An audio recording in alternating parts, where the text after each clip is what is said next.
Okay, so yesterday ang ginawa natin is pinag-aralan natin yung neural networks at tinignan natin kung paano nag-work ang neural networks at tawag dito, ah, kung paano natin siya i-apply sa particularly sa pag-identify or sa pag-classify ng images.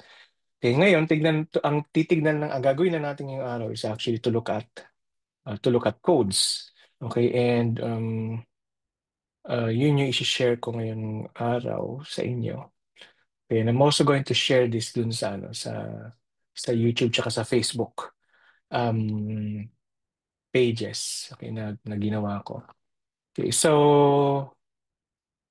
um, ano bang nakikita niyo ngayon? So ito na nakikita niyo na yun, nakikita niyo na yung code.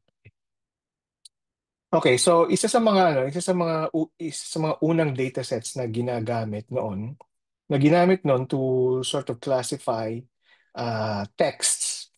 Okay, ay itong MNIST na dataset. Okay, so itong MNIST na dataset, tulad ng sinabi ko kahapon, consists of 70,000 images, okay, ng numbers. Okay, numbers all from 0 to 9. Okay, so 10 images itong mga to.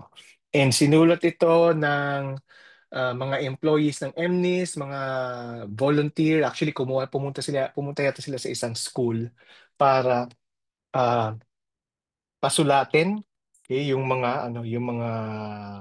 I believe yung mga bata, okay, yung mga digits na ito. So meron na silang form na fill out. Makikita niyo lahat yan sa Wikipedia. So may form sila na fill out, and then dun din sinulat din nila yung mga numbers, at yung numbers na yun, ito yung ginamit para dito sa pag-train nung digits.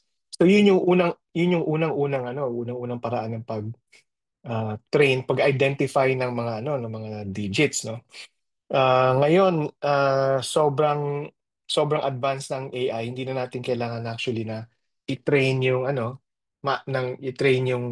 digits, letters, characters, i-train kung anong tawag dito, images ang makikita. Okay, kasi kayang-kaya na ng mga AI tools ngayon yan. So, 2 weeks from now, okay, meron akong lecture about AI tools.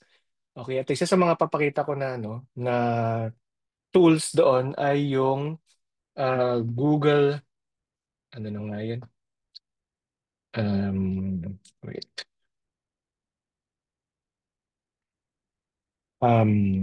aistudio.google.com.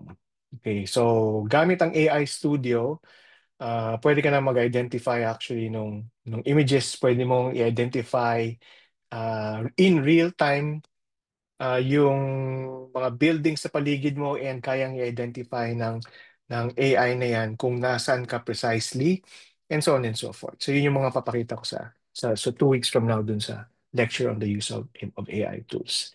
So pero ngayon, back to basics tayo. Tingnan natin kung paano na-identify yung images na ito. So, ang tawag dito sa dataset na to is the MNIST dataset. Okay, and you can easily load it. Okay, gamit itong MNIST, okay, na dataset. So, you just need to import, okay, yung MNIST na dataset, okay, from yung TensorFlow na module. Okay, and once you have that imported, then you can already upload yung images na yan. Okay, so i-run natin to. Okay, and tignan natin kung anong makikita natin dito. So of course, yung una niyong gagawin is to import yung libraries. Again, kung hindi kayo familiar and gusto niyong matuto, okay, you're welcome to just ask about these things. But also, tulad ng pinakita ko sa inyo, you can just, highlight one line or two lines or a few lines. Okay, and then right click, and then you click this explain code at tutulungan na kayo ng Google Colab to explain ko anong nangyayari dito. Okay, so now that we've uploaded yung libraries, tignan natin ngayon yung i-upload natin ngayon yung MNIST na dataset. Okay, so naka-upload na siya ngayon. And mamaya ipapakita natin kung ano siya. Pero before we upload that, ang gagawin natin is pre-process yung data. So kung naalala niyo yung workflow, so input data and then you pre-process the data. Okay, yung workflow na pinakita natin kahapon. Okay, so dito, ang ginagawa dito actually is to simply reshape yung data into 28 by 28. Okay, so we're going to do that, and also tulad nung sinabi ko kahapon din na ang bawat pixels ay ina-identify as 0 to 255. Yung intensity ng bawat pixels ay ina-identify as numbers between 0 and 255. Okay, pag 0, walang intensity, 0 intensity, and then 255 is the highest intensity. Okay, but in order for the machine learning to be more efficient, kailangan siyang i-normalize, okay, into 1. So kailangan i-divide everything, lahat ng dataset, i-divide by 255 para yung value ng numbers ay between 0 and 1 lang. Okay, that actually makes classification, or that actually makes yung pag-train ng model extremely efficient, okay, much faster. Okay, kumpara sa kung greater than one integer values yung or floating values yung ilalagay nyo rito. So that's why we need to divide everything by 255. Okay, now we display yung images na ito. Okay, so we're just sampling a few of the images. So ito yung mga images na yan, 2, 4, okay, 2, 4, 6, 0, 7, 2, and then 2, 6, 7. Okay, and immediately dito sa mga examples na ito, okay, by the way, itong nakikita yung numbers dito, yan yung mga indices nila. So this is the 38,300 and ano to? Sixth image. Okay, remember that the index starts from 0. So this is a 38,306th sixth image. Okay, tapos and then ito yung mga ibang indices ng ibang images. Okay. And dito, makikita niyo na rin kung ano yung possible na magiging sources ng error nung model. Kasi if you take a look at this image sa gitna at itong image na ito, de- sa atin as humans, automatically kita na kagad natin sila as 7, right? But it may be na yung computer ay ma-identify ito as the number 2. Okay? Just because of certain features like for example, yung curve na ito, and then yung line na yan at saka to line na to. So you have this curve and then ito yung curve and then yung line na to at saka line na to. That may be mistaken by the computer as the number 2 kasi yun yung nakita niyang features. Okay? Makikita natin yan mamaya as we go along dito sa example na ito. Now, so ito yung mga indices and then ito yung kanilang tawag dito uh, uh, number, yung kung saan natin talaga sila na-classify. So tama no, 2, 4, 6, 0, 7, 2, 2, 6, 7. So itong 2 is really assigned as a number 2, 4 is really assigned as number 4. So tayo ang nag-assign yan. Nandun yan sa MNIST dataset. And if you recall yung discussion kahapon, siya yung very last column dun sa matrix. Okay. Okay.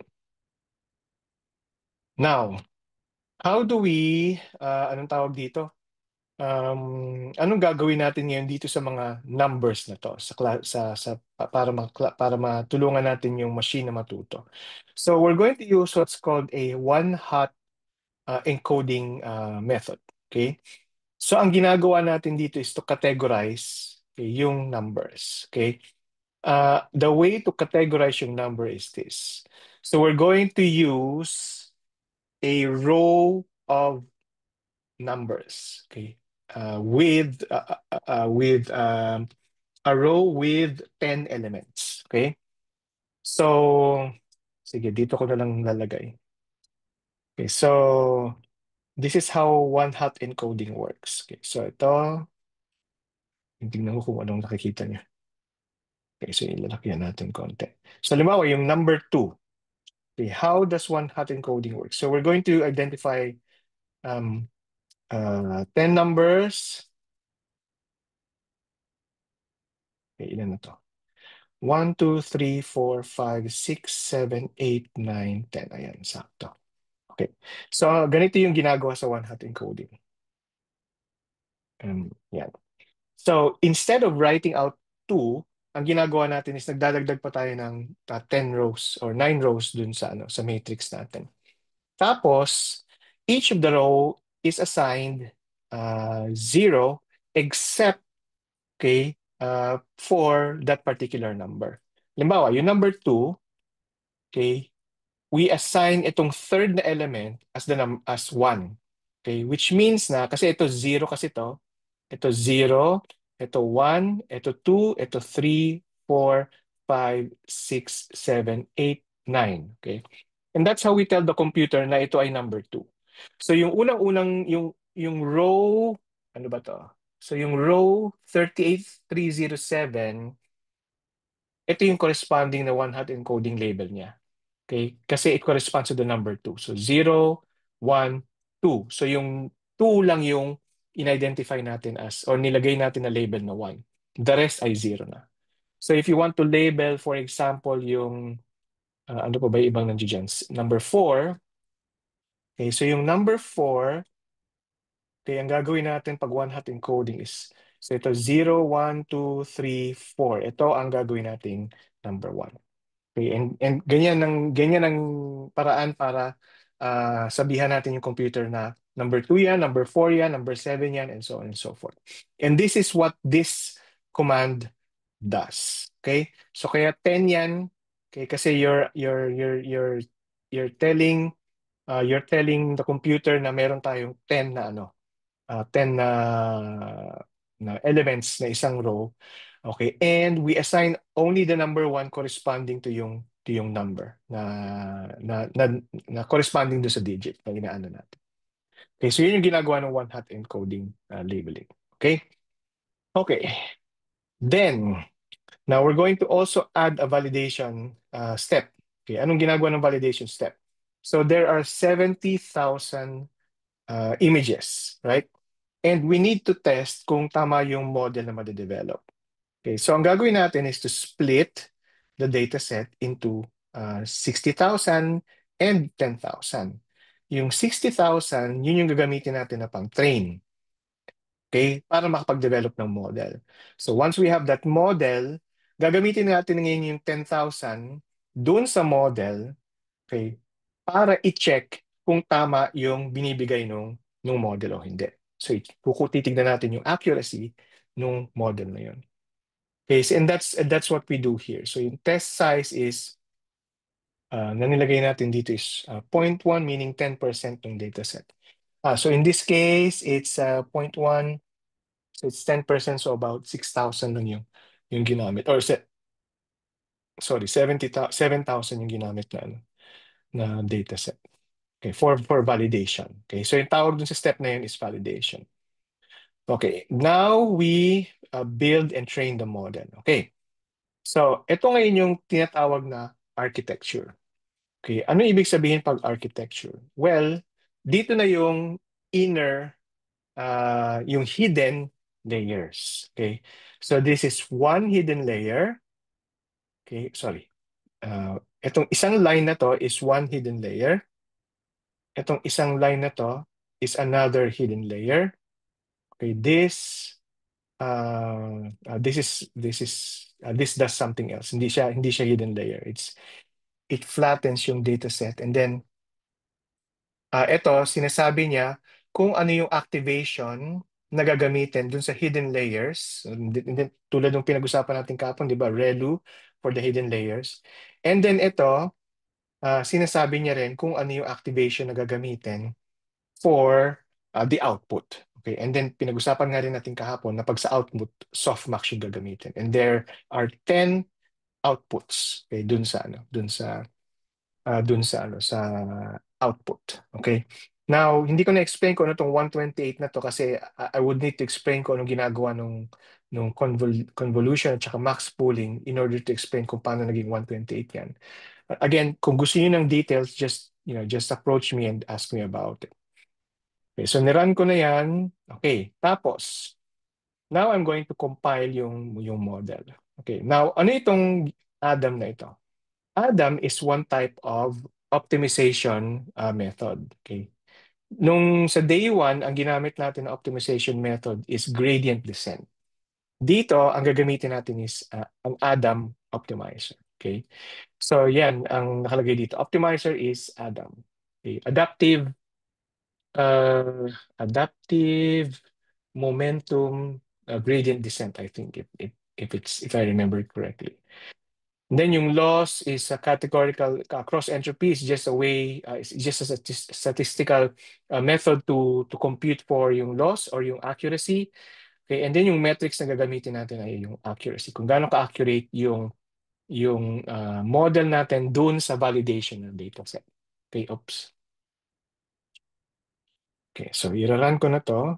And now we train the model. Okay, so and this is how we train it. So ito yung input. Okay, output, yung ano to, yung one-hot encoding.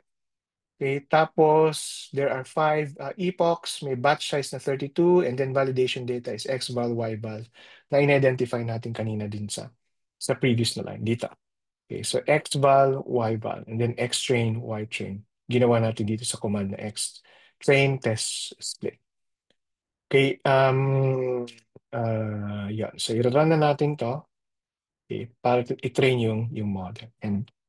Okay, and then makikita nyo rito yung loss, which was computed using itong categorical cross-entropy na method, and then yung accuracy. Okay, okay, now we wait a little. Okay, na habang naghihintay tayo, explain ko lang kaunti ko ano itong batch size na ito. So, ano ibig sabihin ng batch size? So, if you have 784, sorry, hindi pala 784. You have 60, so ilan to, no? 10%, so 70 minus 6, so 64,000, di ba? So meron tayong 64,000 na datasets na inaaral, na tinitrain. Okay? Now, ang gagawin dito is every 32, so magte-train muna siya sa 32, okay? And then titignan niya kung ano yung lalabas na result.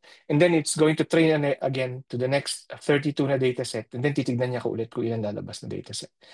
And so on and so forth. So every 32, nagsa-stop siya and then titignan niya yung output. Okay? Check niya yung output. Okay? And that's why dito makikita nyo na 168, meron dito 1,688 kasi if you multiply 1,688 by 32, you get around 6,000, 64,000. Okay, so it's doing the calculations around 1,688 times. Okay, with a batch size of 32. Now, after niyang matapos yung one full cycle ng 64,000 na dataset, titignan niya ngayon yung accuracy. So, tinignan niya yung accuracy, it's 90%. Okay? And then it's going to run the data set again, okay, another time. So, yung isang 64,000 na run, that's called one epoch. Okay? So, dito, sinabi natin, okay, do the training for five epochs. So, sinasabi natin na 5 times mong i-train yung data set. And that's what this is doing now. So, yeah. So, mapapansin nyo na for each epoch, tumataas ng tumataas yung accuracy, and that's what we want to what we want to see. Okay? So, isang epoch na lang. And matatapos na tayo.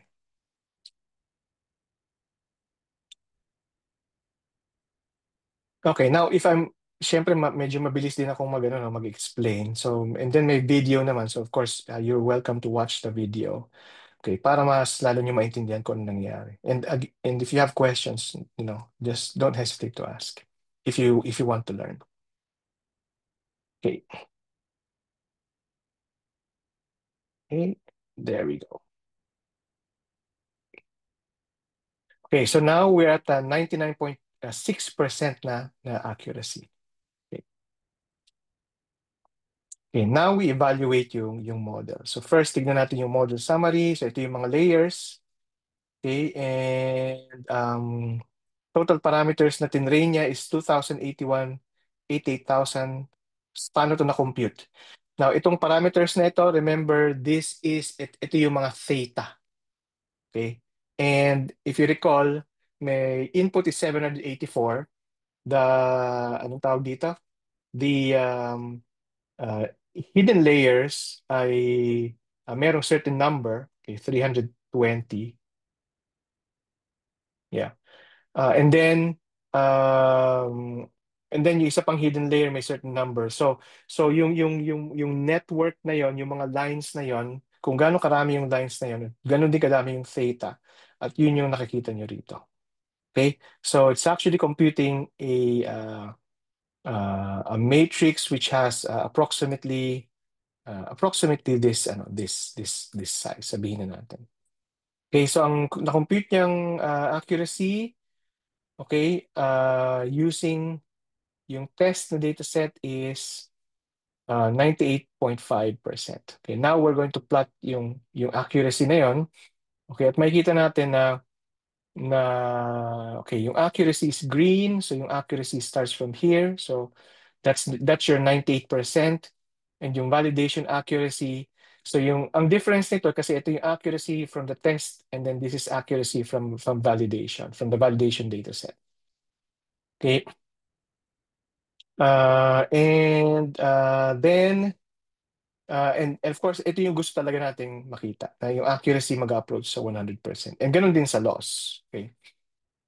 So then we display what's called the confusion matrix. And this is really a very helpful na way to look at yung data set. Okay? So let me explain kung ano itong confusion matrix. Now, yung y-axis ay yung true label. At yung x-axis ay yung predicted na label. Okay?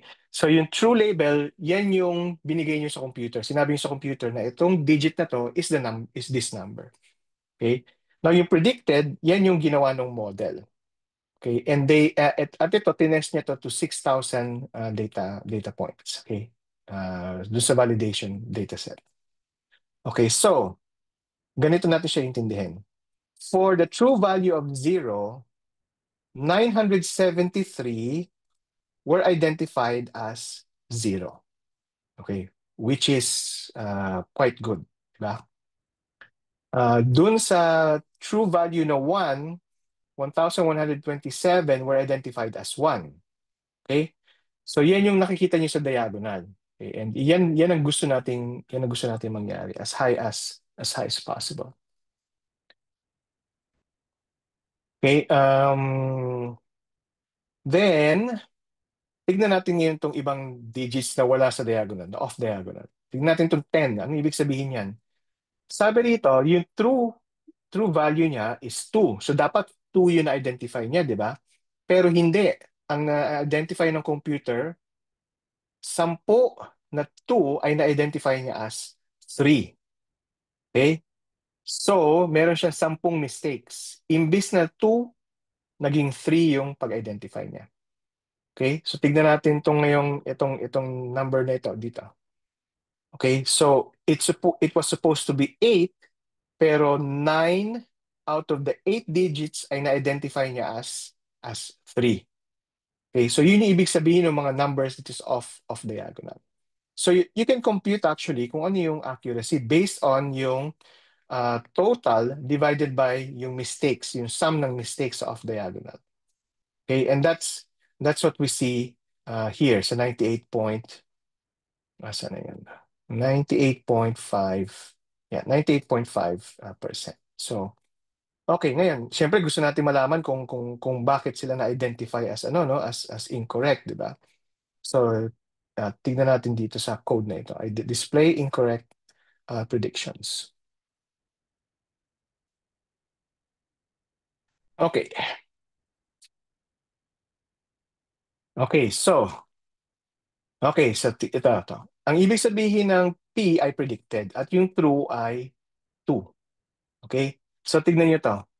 Yung una, ang true value niya is 2. Okay? Pero ang sabi ng computer, 7 siya. Okay? Which is obviously incorrect. Ito supposedly 2 ito, pero ang sabi ng computer, sabi ng machine is 1 siya. Okay? And And kung titignan nyo, isi-scan nyo yan, ito, halimbawa, itong value na ito. Oops, sorry. Nasaan na tayo? Ito. 9 siya, di ba? 9, yung true value niya, pero sabi ng computer 4. Okay? So makikita natin kung bakit siya nagkamali, ano? Kasi kung titignan natin yung hand written na digits ay tawag dito, hindi rin clear para sa computer. So hindi niya na-identify yung features ng gaano. Now you can improve yung accuracy niyan, okay? If you want by changing yung mga parameters dito. So dito sa convolution, sa max pool, you can add more layers if you like, okay? Para mas lumabas yung mga features, okay, and so on and so forth. Okay? So yan yung nangyayari sa pag-identify ng mga computers. Okay. Um okay, so dito ang ginagawa dito ay oops, anong error?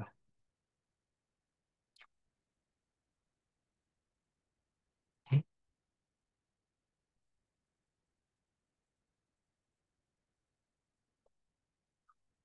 Hmm, their sequential stereo code and this has no defined. Tinawag ko naman.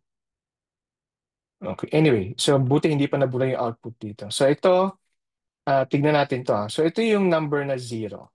Okay? And ganito ang ginagawa ng computer. Ganito niya siya nakikita.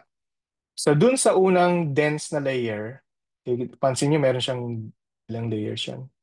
Dense, yan. Dense and then dense one. Okay? So dun sa unang dense na layer, ito yung nakikitang features ng computer. So yan. Okay, and it uses tools like max pooling and then filtering and then so may mga tools siyang ginagamit, okay, para identify kung ano yung mga features. Okay, so for zero, in-identify niya to as this, ito, yung curve na yan. So ito yung mga features na nakikita ng computer. And lumalabas na itong images na to based on yung different tawag dito, methods like yun nga, yung filtering, max pooling, and so on and so forth. And then after another layer, ito na yung mas nakikita ng computer. Okay, so makikita niyo na for each layer nag-i-improve actually yung pag-identify ng computer. Pero in some cases, okay, 1.5% of the time, okay, na may mistake pa rin siya. Okay, kasi for example ito, lumabas na sa isang filter siguro or max pooling ay ganito yung lumabas. So diyan magkakamali talaga yung computer. Okay, so ito yung nakikita na features nung computer as it goes through each of the layers. Okay. Okay. So any questions at this point?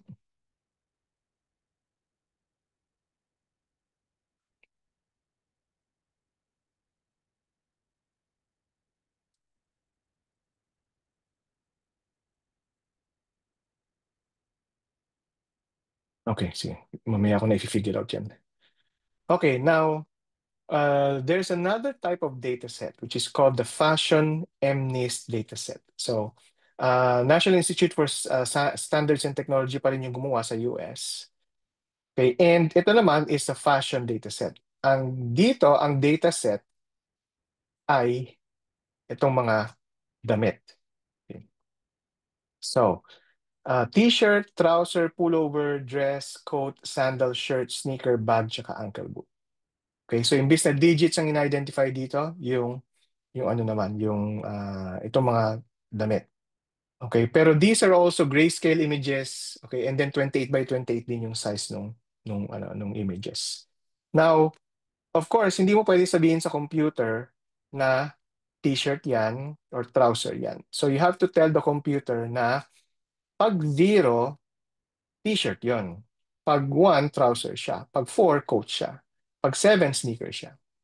And then, you also have to add yung one-hot encoding, okay, dito sa mga digits na ito, the same way we did dun sa MNIST digits, okay, para ma-identify siya as these types of clothing.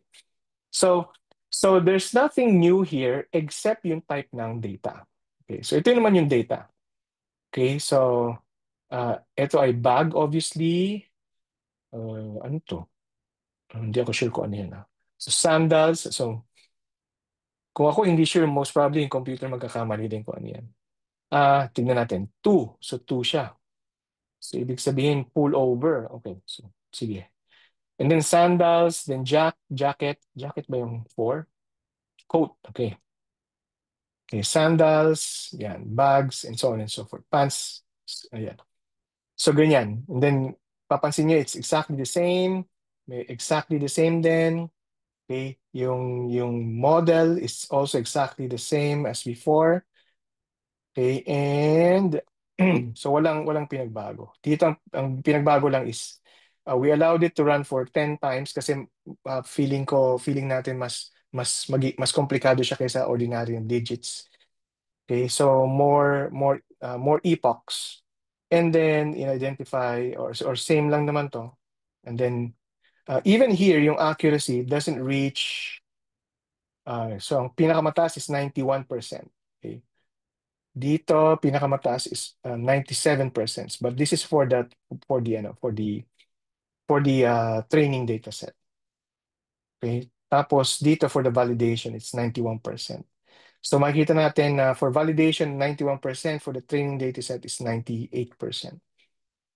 Okay. And ito naman yung predictions gamit yung confusion matrix. Okay. And ano yung pinakamalaking error?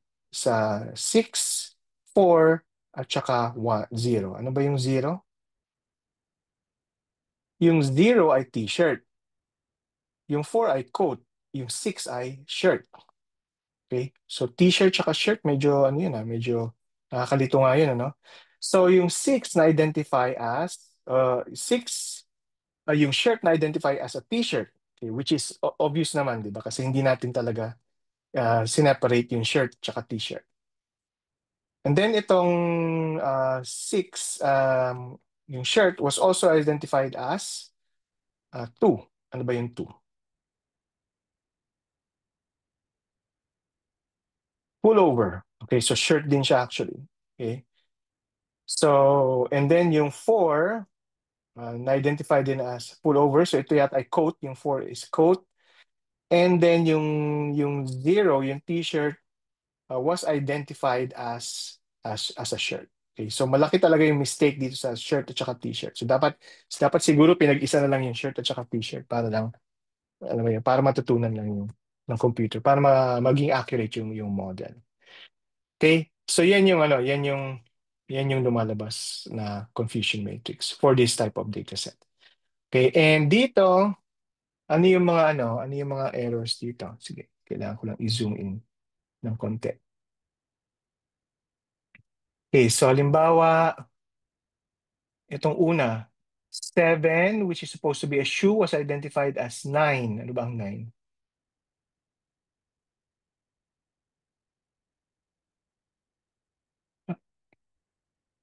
Ankle boot, which is also a shoe, a sneaker. So, di ba nakakalito talaga? Even for us, medyo nakakalito din yun, di ba? So mas lalo na sa computer. So, kaya mas maraming mistakes yung nagawa. So, ito yung isang example na supposedly coach siya, okay, pero na-identify siya as a shirt. Okay, dito. Okay, so again, i-share ko naman sa inyo yung code na ito. Okay. And you're welcome to take a look at this. Okay, and anong tawag dito? And then, yan, para papag-aralan nyo kung ano yung nangyayari. Okay, so ito yung mga na-misclassify na images. Okay, yan. Sample sa mga na-misclassify na images. So, bakit sila na-misclassify? Well, ito yung mga edges nung skirt na yon, di ba? Nung clothes. Okay, and kung titignan nyo, hindi rin clear sa computer kung ano itong mga edges na ito. Okay, so it's easy for the computer to make a mistake kasi ito lang yung ginamit na tawag dito. Ito yung nakikita niyang features. Okay? Okay, so ngayon meron na tayong parang anong tawag dito? Intuition kung paano nag-work or kung anong nakikita ng machines as we go through these programs. Okay, so I have two more codes to show you. Ito naman is a classification of flowers. Okay, so dito we have three flowers. They're all classified. They're all within the species of iris. So this is Iris versicolor. This is Iris virginica, and this is Iris. Oh, I think virginica, and this is versicolor, and this is setosa. Okay. Now, ewan ko sa inyo, pero for me, they all look the same, di ba? Pero the way that these were identified is by means of their sepal length, sepal width, petal length, at saka petal width. Okay, and yun yung ginawa, yun yung training na ginawa dito sa sa model na ito to classify yung mga iba't ibang subspecies ng iris na flower. Okay? So for example, dito, um, yung first, so ilan ba tong dataset na ito? 150 ito na ano na dataset. So yung first 50 actually iris setosa, and then yung next 50 ay versicolor, and then yung last ay virginica. Okay? And yun nga, na-identify sila based on the sepal length, sepal width, petal length, saka petal width. Okay? So so this is this line assigns yung flower dun sa input na X, okay, based on this data set. Okay, and then ginagawa natin dito is ina-assign natin yung output. So sinasabi natin na for the index 0, ito yung kanyang parameters, ito yung kanyang characteristics at nagko-correspond yan sa iris setosa. Okay? Okay, so ganyan ginagawa natin dyan. And of course, we use one-hot encoding na labeling. So yung first 50 ay iris setosa, yung next 50 ay iris ano yun? Versicolor, and then yung last 50 ay virginica. Okay, last 50 ay virginica. Okay, and then yun na nga, i-convert natin siya into categorical labels using one-hot encoding. Okay, so nakita niyo dito na yung first 50 is just 1, yung second 50 yung 1 nasa gitna, and then yung third 50 yung 1 nasa dulo. Okay? So yung pag nasa harap yung 1, nasa unahan yung 1, then sila yung versicolor, and then pag nasa gitna yung tama ba?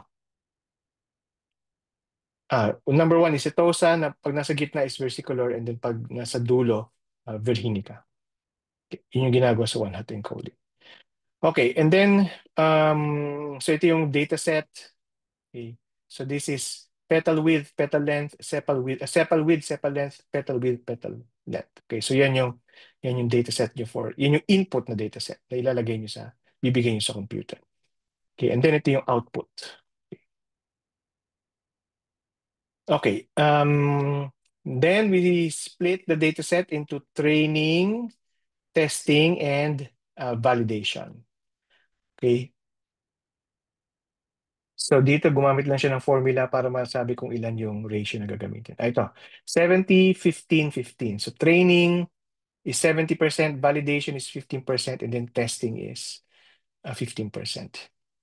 Hindi ko ata nabanggit ko ano yung validation, ano? Baka hindi ata clear to kanina. So di ba kanina nagbabatch, merong command sa batch, saan na yun? Ito. Dito walang batch training. Okay, so most probably yung buong batch to yun. Isang buong batch, isang epoch. So kanina, di ba, may batch na equal to 32. So ang ginagawa, after the 30-second, saka niya titignan yung model based on the validation dataset. Okay, and then pag natapos niya yung 5 epochs, saka niya titignan yung result dun sa training dataset. Okay, so kaya meron tayong training, validation, at saka testing na datasets. Okay, and then pumili siya randomly.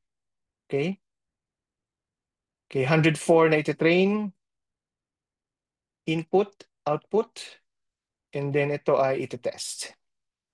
Okay, and then ito yung model. So simple lang, dalawang layers. Ito yung optimizer, Adam, and then losses is categorical cross entropy, and then yung metrics is accuracy. Tapos dito sa model training, 1,000 epochs yung ginamit kasi mas complicated na yung yung images. Okay, and validation dataset is this. Okay, and okay, pag niran natin yan, okay, so we have 1,000 epochs, di ba? So hindi ko na isi-scroll lahat yan. Ang magiging result lang dito ay, pakita ko muna yung Okay, yung accuracy, okay, ay nandito. So validation accuracy is, yeah. So around 95% and then yung validation loss. Sorry, yung accuracy na kulay blue is around 99%. Okay, so medyo mataas na rin kasi more than, ito pala, 95%, 96%. Okay, so yan yung yan yung result.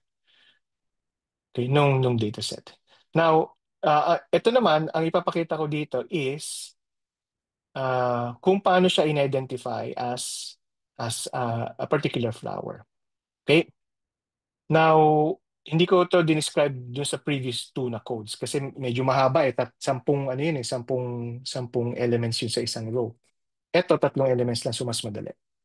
Okay, so dito, di ba, dito sa first row, alin dito sa tatlo, yung may pinakamataas na value. So ito is 10 to the minus 3, ito is 10 to the minus 2, tapos ito is 10 to the minus 1. Okay, ibig sabihin ng 10 to the minus 1, this is 9 times 10 to the minus 1. So this means this is 90%. 90%, right? Ito 10 to the minus 2, so this is 9%. Okay, and then ito ay 10 to the minus 3, this means this is 0.2%. Okay, so ang sinasabi rito is for this line, 0.2% na ang probability na yung flower na yan ay setosa. 9% probability na yung flower na yan ay versicolor. Pero 90% probability na yung flower na yan ay virginica. Okay, at ito yung binibigay sa atin nung computer. It doesn't give us an exact number na 1 at saka 0. It gives us the probability na yung particular na image ay tawag dito, ay identified as this. Okay, so dito sa second line, we have 4%. Ito naman ay 85%. At ito naman ay 11%. So, it's 4% probable na setosa siya, 85% probable na versicolor, at 10% probable na virginica. Now, if you go here, okay, makikita natin na ito yung input, So, kita natin na tama, no? Sabi dito, 91% ay virginica siya and it's indeed virginica. Dito, 85% ay versicolor and it's indeed versicolor. Okay? So, ganyan ito yung binibigay actually ng computer. Okay? Just probabilities. Okay? Hindi exact na, hindi certain na value. Okay? Hindi rin certain yung computer. In fact, kung titignan natin yung confusion matrix, ang laki ng error niya. Kasi kung titignan mo, okay, ilan beses siya nagkamali? Ilan times siya? 4, 2, 6, 9, and then dito meron ka pang, anong tawag dito? 6, so 15. 15 plus 8, 23. So ang error niya is 15 out of the 23 ay errors. Okay? So ang baba ng kanyang accuracy. Ang baba ng accuracy niya dun sa test dataset. Okay? Kasi ang sabi niya rito, versicolor was identified as setosa. Okay? Yung versicolor was also identified as virginica. Okay, 3 times. Okay, so medyo maraming error. And we can understand naman kung bakit ganun yung errors kasi even us, okay, even for us, if we go back to these images, hindi siya madaling i-identify based on yung figures lang. Okay, kasi wala kang reference actually dito, di ba? Although ito yung ginagamit na ito yung input na dataset natin, pero syempre yung differences ng mga values niyan okay, ay maliliit lang din. Okay, so halimbawa ito. Okay, so anyway, mahirap i-sift through. Kaya nga tayo gumagamit ng machine learning para hindi na tayo mag-sift through dun sa dataset na yan. Okay, so yung accuracy is 35% for the test dataset. Okay, so ano nangyari? Nakagawa siya ng model and the model works okay for the training data set. It works 95% of the time for the validation data set. Pero for the testing data set, it only works 35%. Okay? And pag ganyan, syempre kailangan mo na pag-aralan kung saan siya nagkamali. Okay? Kung ano yung mistake and kung paano niyo i-improve yung model. Okay. So any questions? Now the last